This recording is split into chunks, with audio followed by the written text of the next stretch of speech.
بخاری مسلم میں ایک حدیث ہے،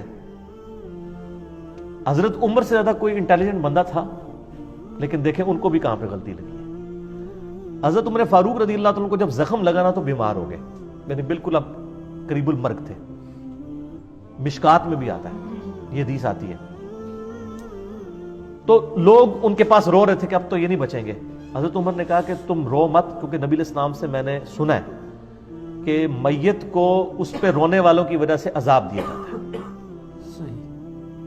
اچھا، یہ حدیث اما عائشہ کے سامنے بیان کر دی کسی نے حضرت عمر کے حوالے سے، اور اس کو بیان کی تھی عبداللہ بن عمر نے رضی اللہ تعالیٰ عنہ علیہ السلام۔ اب عبداللہ بن عمر رضی اللہ تعالیٰ عنہ بھی بیٹھے ہوئے اما عائشہ کے پاس پردے میں، ٹھیک ہے، اور بات کس کی ہو رہی ہے؟ حضرت عمر کی۔ روایت کون کر رہا ہے؟ عبداللہ بن عمر۔ کس کے سامنے؟ اما عائشہ کے سامنے۔ یار اہل حدیثوں سے معذرت کے ساتھ میں یہ جو کچھ بیان کر رہا ہوں، لیکن انہوں عزم کرنا کوڑی گلنا نہیں، لیکن عزم کریو۔ اب اما عائشہ نے فرمایا خدا عمر ابن خطاب پہ رحم کرے، اس کو سمجھنے میں غلطی لگی ہے۔ کون کہہ رہا ہے؟ اما عائشہ۔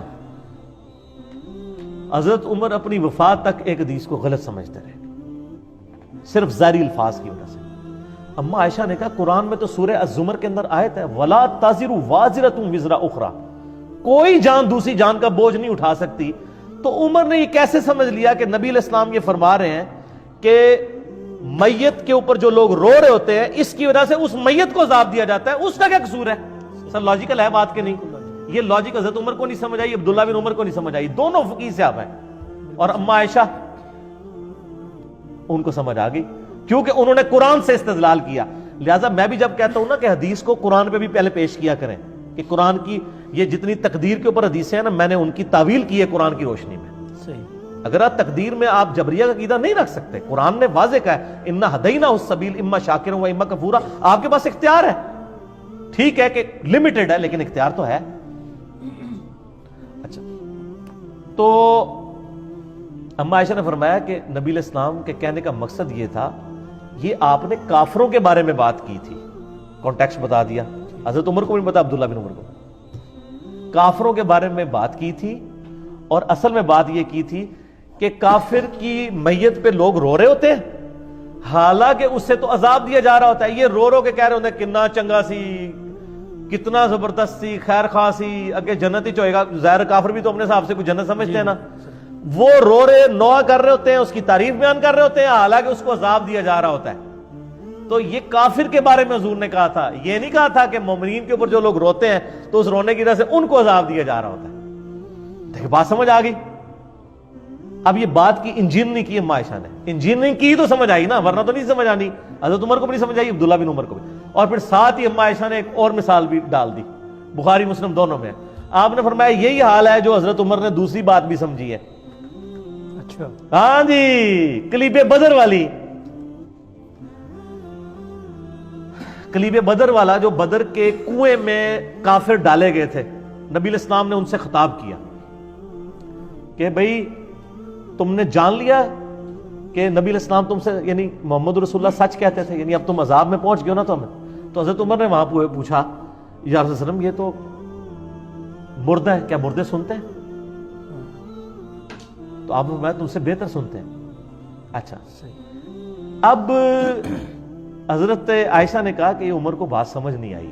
عبداللہ بن عمر نے ہی یہ بھی روایت کی، ان کا عبداللہ بن عمر ابو عبد الرحمن پر اللہ تعالیٰ رحم فرمائے، ان کو یہ بات ہی نہیں سمجھ آئی۔ نبی علیہ السلام نے یہ نہیں کہا تھا، ان کا یہ کیسے ہو سکتا ہے جبکہ قرآن پاک میں آیا ہے کہ اے نبی علیہ السلام تم مردوں کو نہیں سنا سکتے،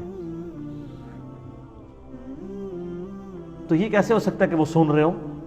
اصل میں نبی علیہ السلام یہ کہہ رہے تھے کہ اے عمر اب یہ تم سے بہتر جان چکے ہوں گے، کیونکہ وہ اب آخرت میں جا چکے ہیں، تم تو اس دنیا میں ہو نا، دنیا میں بیٹھ کے تو آپ جج نہیں کر سکتے نا عذاب کو اور جنت کو۔ انہوں نے عذاب چکھ لیا ہے، اب یہ سمجھ چکے ہوں گے کہ دنیا میں جو محمد صلی اللہ علیہ وآلہ وسلم سے کہا کرتے تھے وہ بالکل ٹھیک کہا کرتے تھے۔ تو حضرت عائشہ نے کہاں کی تعویل کی؟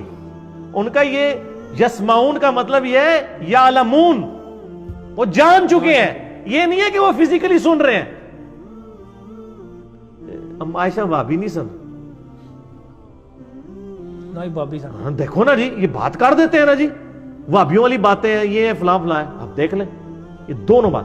لہٰذا کانٹیکسٹ بھی دیکھنا چاہیے. اگر صحابہ کرام کو کسی حدیث کے سمجھنے میں یعنی کانٹیکسٹ کے پوائنٹ آف ویو سے غلطی لگ سکتی ہے نا, تو سر پھر آپ کے محدثین اور آپ کے بزرگان دین اور آپ کے شیوخ الحدیث وہ کس کھیت کی مولی ہیں؟ ان کی کیا اوقات ہے صحابہ کرام کے مقابلے پہ؟ اور پھر آپ کو وہ حدیث بھی یاد ہوگی بخاری مسلم کی جو میں نے معراج والے لیکچر میں بتائی تھی, مسروق تابعی جو اما عائشہ کو ملنے جاتا ہے تو وہ مسروق کہتے ہیں میں تو ٹیک لگا کے بیٹھا ہوا ہوں, پردے میں اما عائشہ کے شاگرد تھے نا, بڑے لاڈلے شاگرد تھے. تو کہا مسروق بیٹا میں تجھے بتاؤں جو بھی 3 باتوں میں سے کسی ایک کا بھی قائل ہو نا وہ اللہ اور اس کے رسول پہ جھوٹ باندھ رہا ہے. ان کا پہلی بات یہ ہے کہ جو شخص یہ کہتا نا کہ محمد صلی اللہ علیہ وسلم نے اللہ کو دیکھا ہے وہ جھوٹ بول رہا ہے. مسروق کہتے ہیں میں ٹیک لگا کے بیٹھا ہو گیا, میں کہا اماں جی جذباتی نہ ہو, ٹھنڈے ہو, کیڑی گل کر رہے ہو, ذرا اس میں میرا کلپ بھی چڑھا ہوا ہے. انہوں نے کہا بالکل میں اس امت میں پہلی ہوں جس نے میں نے نبی علیہ السلام سے پوچھا تھا یہ قرآن میں جو ذکر آیا تو نبی علیہ السلام بتایا میں نے جبرائیل کو دیکھا. اور بیٹا دوسرا وہ بندہ بھی جھوٹ بول رہا ہے جو یہ کہے کہ نبی علیہ السلام نے کچھ خاص باتیں خاص لوگوں کو بتائیں کچھ چھپا لی, جبکہ قرآن پاک میں تو واضح آتا ہے کہ نبی صلی اللہ علیہ وسلم اگر آپ نے اللہ کا پیغام نہیں پہنچایا سورۃ المائدہ میں تو آپ نے رسالت کا حق ہی نہیں ادا کیا. تو نبی علیہ السلام نے کوئی چیز نہیں چھپائی. سارے صوفی وٹ چھڑے اما عائشہ نے پڑھ کے کٹھے ہی جڑے نا تیشے تھلے دے کے وٹ چھڑے کہ بھی کوئی خاص گل کسی خاص منہ نہیں دسی, ساری اوپن نہیں دسی ہے حجۃ الوداع پہ غدیر خم پہ. اور تیسرا فرمایا کہ جی جو شخص یہ کہنا کہ اللہ کے نبی غیب جانتے تھے اس نے بھی جھوٹ بولا.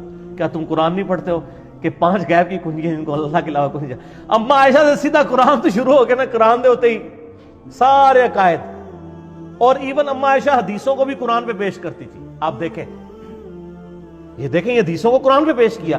حدیثیں بیان کرنے والے حضرت عمر ہیں, عبداللہ بن عمر ہیں, ان کی حدیثوں کو امام یعنی بخاری اور امام مسلم دونوں نے نقل کیا کہ اما عائشہ نے دونوں کی حدیثوں کو اس فہم کو ریجیکٹ کر دیا جو حضرت عمر اور عبداللہ بن عمر نے لیا ہوا تھا. حالانکہ ظاہری الفاظ وہی فہم تھا جو حضرت عبداللہ بن عمر اور حضرت عمر فاروق لے رہے تھے, لیکن اما عائشہ نے قرآن کے ساتھ اس کی تعویل کی. اس کا مطلب ہے اہل حدیث علماء سے میں ریکویسٹ کروں گا, برا نہیں ماننا, احادیث کو قرآن پر پیش کرنا یہ میری ماں اما عائشہ رضی اللہ تعالیٰ عنہ و سلام اللہ علیہا کی سنت ہے. اس کے بغیر سمجھ نہیں آ سکتا. ہمیں کوئی صحیح حدیث بھی مجبور نہیں کرتی کہ ہم قرآن کے خلاف کوئی عقیدہ رکھیں.